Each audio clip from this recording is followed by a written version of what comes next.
Gujarat Titans Delhi Capitals మధ్య జరిగిన మ్యాచ్లో మిల్లర్ అవుట్ అయిన తీరుపై అనుమానాలు చెలరేగుతున్నాయి. ఎందుకంటే ఆఖరి ఓవర్లో పెద్ద హైడ్రామా చోటు చేసుకుంది.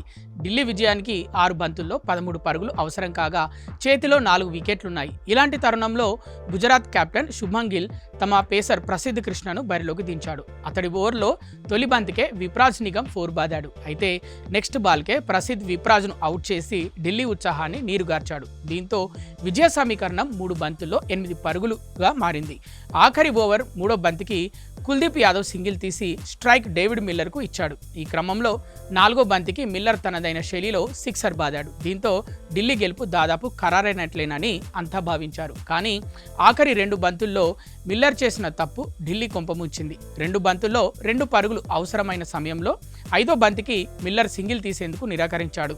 కుల్దీప్ బదులు తానే స్ట్రైక్లో ఉండాలని భావించాడు. అయితే ఆరోది ప్రసిద్ధ్ షార్ట్ బాల్ సంధించగా మిల్లర్ షాట్ ఆడటంలో విఫలమయ్యాడు. దీంతో సింగిల్కు యత్నించగా వికెట్ కీపర్ బట్లర్ బాల్ పట్టుకొని రన్అట్ చేసేశాడు.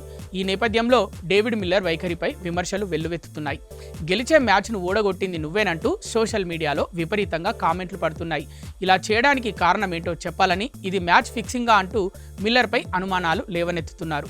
అయితే గాయాన్ని కూడా లెక్క చేయకుండా జట్టు కోసం మిల్లర్ చేసిన పోరాటం అద్భుతమని, అతడు ఓ పోరాట యోధుడని మరికొందరు ప్రశంసిస్తున్నారు.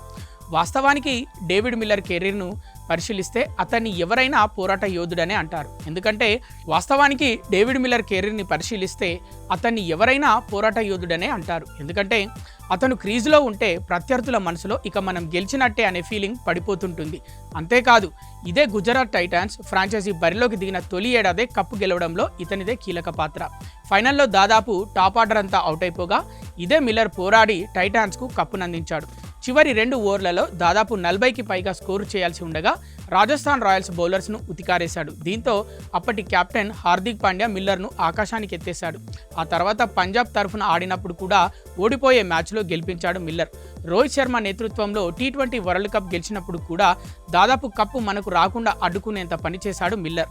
ఆ రోజు ఫైనల్లో మిల్లర్ క్రీజులో ఉన్నంత వరకు దక్షిణాఫ్రికా గెలుపుపై ధీమాగా ఉండింది.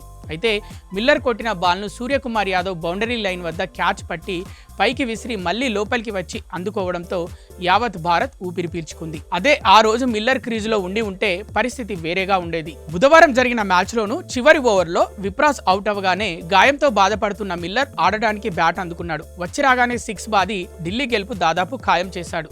ఇక చివర్లో కుల్దీప్ యాదవ్ స్ట్రైకింగ్లోకి వస్తే ఎక్కడ అవుట్ అయిపోతాడోనన్న భయంతో స్ట్రైకింగ్ అంటిపెట్టుకోవడానికే 5వ బంతికి సింగిల్ తీయకుండా ఉండిపోయాడు. అయితే లాస్ట్ బాల్కు పరిస్థితి ఇంకోలా మారింది. ప్రసిద్ధి వేసిన బాల్ను ఆడలేకపోయాడు. ఇంతలో సింగిల్కు ప్రయత్నించగా కుల్దీప్ రన్అట్ అయిపోయాడు. నిజంగానే మిల్లర్ మ్యాచ్ ఫిక్సింగ్కు పాల్పడి ఉంటే అసలు గాయపడిన వాడు క్రీజ్లోకే రావాల్సిన అవసరం లేదు కదా.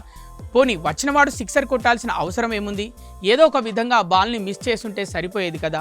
అందుకే కదా ఐపీఎల్లో ఎప్పుడూ ఏమైనా జరగొచ్చు అనేది. అంతేకాదు, ఇది ఆట, ఎప్పుడూ ఏమైనా జరగొచ్చు. గుజరాత్ ఢిల్లీ మ్యాచ్లో కూడా అదే జరిగింది. సాక్షి టీవీ ప్రసారాలను నిలిపివేయటం చట్టరీత్యా నేరం. సాక్షి టీవీ ప్రసారాల కోసం మీ స్థానిక కేబుల్ ఆపరేటర్ను వెంటనే సంప్రదించండి. DTHలో ఇంటర్నెట్లో కూడా సాక్షి టీవీ ప్రసారాలను వీక్షించవచ్చు.